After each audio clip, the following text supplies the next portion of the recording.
மக்களை திசை திருப்ப முதலமைச்சர் அனைத்துக் கட்சி கூட்டத்தை கூட்டுவதாக அதிமுக முன்னாள் அமைச்சர் KP முனுசாமி குற்றம் சாட்டியுள்ளார். கிருஷ்ணகிரியில் புரட்சித் தலைவியின் பிறந்தநாள் பொதுக்கூட்டம் மாவட்ட கழக செயலாளர் அசோக்குமார் தலைமையில் நடைபெற்றது. இந்த பொதுக்கூட்டத்தில் கழக துணை பொதுச் செயலாளரும் முன்னாள் அமைச்சருமான KP முனுசாமி பேசுகையில், திமுக ஆட்சி செயலிழந்த ஆட்சி என்றும் மக்களை ஏமாற்றுகின்ற ஆட்சி என்றும் கடுமையாக விமர்சித்தார். தொடர்ந்து பேசிய அவர், மக்களை திசை திருப்ப ஸ்டாலின் முயற்சி மேற்கொள்வதாக குற்றம் சாட்டினார். திசை மாறி பேசிட்டு இருக்காங்க. இன்னைக்கு சம்பந்தம் இல்லாத தொகுதி வரையறை பத்தி பேசுறார்.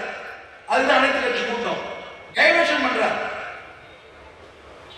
மக்களை திசை திருப்புறார், பத்திரிகை ஊடகங்களை திசை திருப்புறார், அரசியல் தலைவர்களை திசை திருப்புறார். இதை பத்தி பேசி மாறுறதுக்கு பேசுறதுக்காக இந்த திட்டத்தை கொண்டு வர நாங்க கேட்கிறோம். நீ அனைத்து கட்சி கூட்டத்தை கூட்டத்துக்கு முன்னாடி தெரிஞ்ச விஷயம் தானே, அது தெரிஞ்ச விஷயம் தானே. தெரிஞ்ச விஷயத்துக்கு அப்ப வரும்போது நம்ம போராடுறதுக்கு நாங்க தயாரா இருக்கோம். நீ சொல்லிதான் செய்யணுன்றது இல்ல.